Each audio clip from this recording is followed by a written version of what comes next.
তো আজকে একটা নিউ ব্লগ নিয়ে চলে এসেছি। তো আজকে হলো কৌশিকী আমাবস্যা। তো আমাদের বাড়ির থেকে একটু দূরে একটা মন্দির আছে, কালী মন্দির। তো আমরা সেখানে পুজো দিতে যাবো। তো এখন যাবো না, কারণ সন্ধ্যাবেলা প্রচুর ভিড় থাকে। তো আমরা রাত্রেবেলা যাবো, রাত 12টার দিকে যাবো আমরা। তো আমি আজ মানে একটা স্পেশাল জিনিস পরে দেবো। স্পেশাল জিনিস বলতে শাড়ি পরে যাবো, বলছি না, শাড়ি পরে যাবো। তো গাইস চলো, এখন আমি ব্লগটা এখন স্টার্ট করছি। এখন সন্ধ্যা হয়ে এবার রাত হয়ে গেছে, এখন 8টা বাজে। তো চলো এবার আমরা গোছাতে লাগবো আস্তে আস্তে করে। তো চলো এরপরে রেডি হয়ে তারপরে তোমার সাথে দেখা হচ্ছে।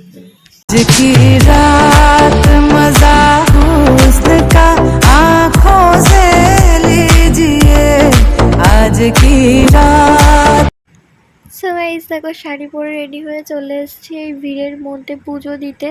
তো প্রথমে ভাবছিলাম ব্লগ করব কিভাবে, এত লজ্জা লাগছিল। সবার মধ্যে মনে হচ্ছিল ফোনটা কীভাবে বার করব। তো ফাইনালি ফোন বের করে তোমাদেরকে দেখানোর জন্য ব্লগটা আবারও স্টার্ট করে দিলাম। তো দেখতে পাচ্ছ মা কালীকে কেমন লাগছে প্লিজ কিন্তু কমেন্ট বক্সে জানাবে।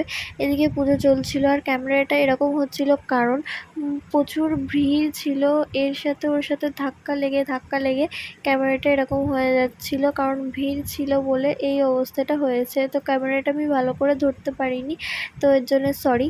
তো দেখতে পাচ্ছ আমরা করছি। তো এখন যাব শিব মন্দিরে একটু শিবের দর্শন করতে, একটু প্রণাম করতে। তো চলো শিবের মন্দিরে গিয়ে দেখা হচ্ছে। যখন আমি ব্লগ করছি তখন দেখি কি সবাই আমার মুখের দিকে তাকিয়ে আছে। আমি ভাবছি কি হলো না কি হলো। তো দেখো শিব মন্দিরে চলে এসেছি, মাদিকে প্রণাম করে নিচ্ছে, আমিও প্রণাম করে নিয়েছি। তারপরে তোমাদেরকে দেখাচ্ছে এগুলো। তো চলো দেখে নাও, কত সুন্দর লাগছে দেখতেই পাচ্ছ। এদিকে মাসি আমার পিছনে দাঁড়িয়ে আছে, এদিকে ব্যাকগ্রাউন্ডটা কত সুন্দর, আমার পিছনেই খেতে দিচ্ছে দেখতে পাচ্ছ। আমরাও যাবো খেতে। তো চলো।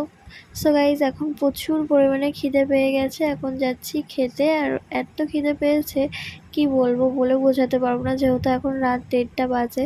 এই রাত 1:30 না, 2টো বেজে গেছে।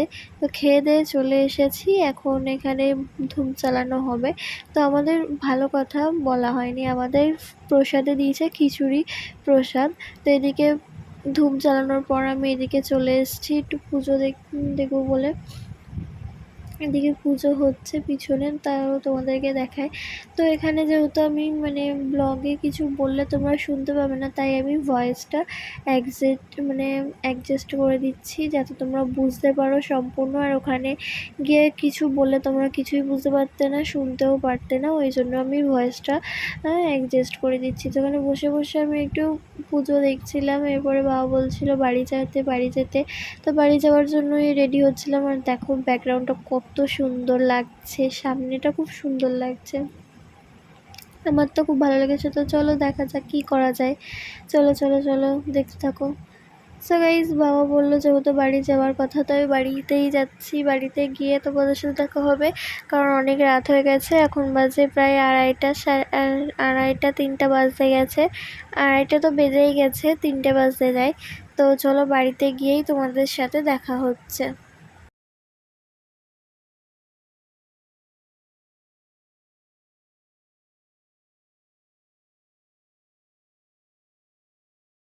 সো গাইস তোমরা তো দেখলে আমি পুজো দিতে গিয়ে কত মজা করেছি, বেশ ভালোই মজা করেছি, আমার খুব ভালোই লাগলো। তো পুজো দিয়ে আমরা বাড়িতে চলে এসেছি। আর